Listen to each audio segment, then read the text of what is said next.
మరి వృద్ధాప్య పెన్షన్ల సంగతి మర్చిపోయిన రేవంత్ రెడ్డి గారికి కనీసం పక్క రాష్ట్రంలో ఉన్నటువంటి ముఖ్యమంత్రి గారు ఏ రకంగా అమలు చేస్తూ ఉన్నారో వారిని చూసైనా సరే మీరు మనసు మార్చుకొని వెంటనే ఇంప్లిమెంట్ చేయాలని చెప్పి నేను కోరుతా ఉన్నాను. మరి వారి పరిస్థితి కూడా, ఆ రాష్ట్ర పరిస్థితి కూడా అప్పుల భయంలో ఉన్నది.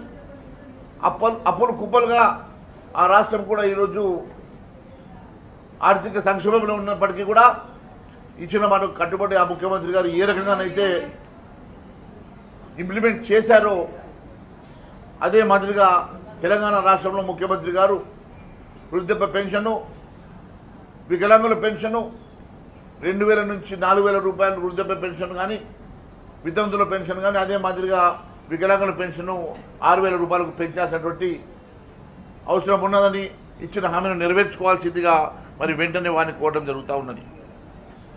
అదే మాదిరిగా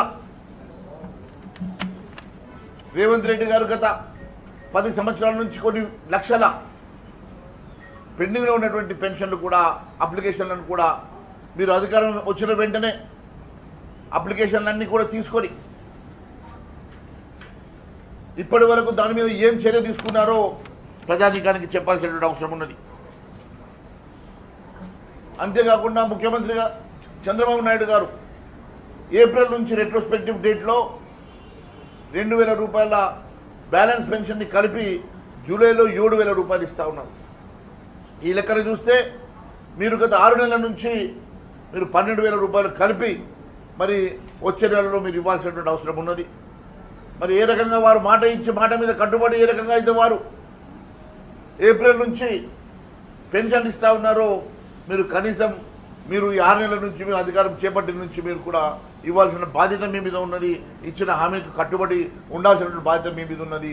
ఖచ్చితంగా మీరు ప్రతి వృద్ధులకి, ఇక్కడ ఉన్నటువంటి పెన్షన్దారులందరికీ కూడా 12,000 రూపాయలు కలిపి మరి వచ్చే నెల నుంచి పెన్షన్ ఇవ్వాల్సిందిగా మేము భారతీయ జనతా పార్టీ నుంచి మేము డిమాండ్ చేస్తూ ఉన్నాము. అంతేకాకుండా 1వ తరగతి నుంచి 10వ తరగతి వరకు పంపిణీ చేసినటువంటి పుస్తకాలు కేవలం కేసీఆర్ పేరు ఉందనో, కేసీఆర్ బొమ్మ ఉందనో పంపిణీ చేసిన 2 రోజుల తర్వాత పుస్తకాలన్నీ వాపసు తీసుకొని మళ్ళీ కొత్తగా ప్రింట్ చేసే ప్రయత్నం చేయడం ఇది చాలా బాధాకరం. ఇది రాష్ట్రం మీద పెను భారం మోపబోతుందన్న సంగతి నేను తెలియజేస్తా ఉన్నాను. ప్రభుత్వ ధనాన్ని దుర్వినియోగం చేసేటువంటి అధికారం మీకు లేదు. మరి 6 నెలల నుంచి బ్లూ ప్రింట్ ఇచ్చింది మీరు. మీ అధికారం నిర్లక్ష్యం వల్ల అక్కడ కేసీఆర్ బొమ్మ వచ్చిందో, కేసీఆర్ పేరు వస్తుందో మీరు పుస్తకాలను వాపసు తీసుకొని మళ్ళీ కొత్తగా ప్రింట్ చేయించాల్సినటువంటి అవసరం ఏమున్నదని చెప్పి మేము ప్రశ్నిస్తున్నాం. ఒకవేళ మీరు ఆ పుస్తకాలని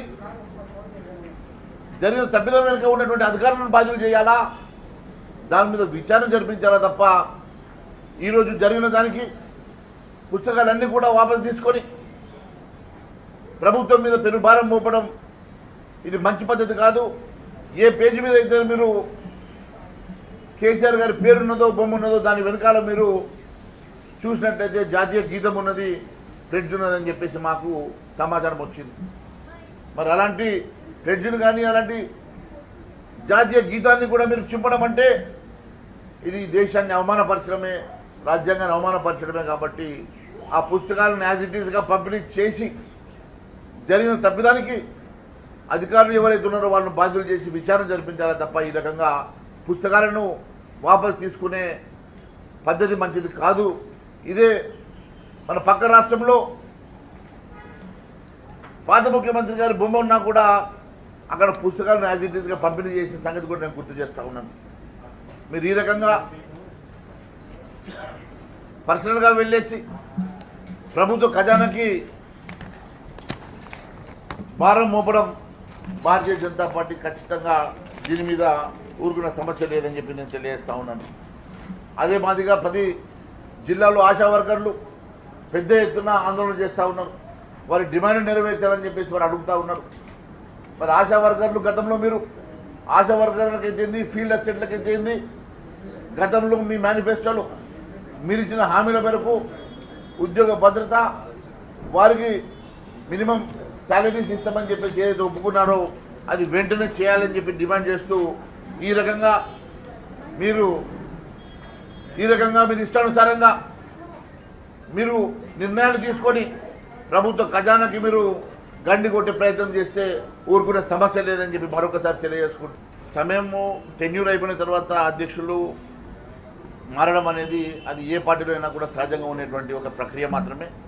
ఆ ప్రక్రియలో భారతీయ జనతా పార్టీ నిర్ణయం తీసుకొని అక్కడ ఉన్నటువంటి ఎలిజిబుల్ ఉన్నటువంటి ఏ నాయకుడినైనా అధ్యక్ష పదవిలో పంపడం అనేది ప్రతిసారి జరిగేటువంటి ప్రక్రియలో భాగమే. ఎవరున్నా కూడా రేపు రాబోయేటువంటి భారతీయ జనతా పార్టీ ప్రభుత్వమే తెలంగాణ రాష్ట్రంలో రాబోతున్నది. తెలంగాణ రాష్ట్రంలో ఖచ్చితంగా రేపు వచ్చేటువంటి అధికారం భారతీయ జనతా పార్టీదే. ఈ రెండు ప్రభుత్వాలు చేసినటువంటి అరాచకాలు, అవినీతి ప్రజలు కళ్ళారా చూశారు కాబట్టి రేపు భారతీయ జనతా పార్టీ వాళ్ళకి న్యాయం జరుగుతున్న